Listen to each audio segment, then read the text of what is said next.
So another gopi says, do you know that person? Addressed thus, the first gopi replies, pointing her finger to the earth. Yeah, this person, she must know. Well, we already went through that with the other gopi. And then another gopi says, yes, you're speaking the truth, because Bhumi must know, but she's not telling. So the other gopi agrees. The third gopi, there's 3 different gopis here. The other gopi agrees with the second one. Says, yes, you're right, speaking the truth. Bhumi knows. Wherever Krishna is, he's somewhere on the earth. He hasn't gone terrestrial.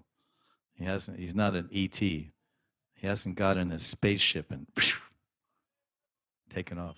He's still here. Since Krishna always walks in the earth, and the Padma Puran says, Vrindavanam prityaja ekaparam nagachati. Krishna doesn't take one step out of Vrindavan. So Jivera Surapaya Krishna Nityadas. I am an eternal servant of Krishna. And so if my master, my Prabhu, he's my Prabhu. Prabhu Gauranga, Prabhu Gaur, Prabhu Nitai, Prabhu Advaita, Advaita Prabhu, Krishna Prabhu, he's my Prabhu. So the Prabhu is always with the Sevite. So Krishna never leaves Vrindavan. So we can't leave Vrindavan. It's impossible.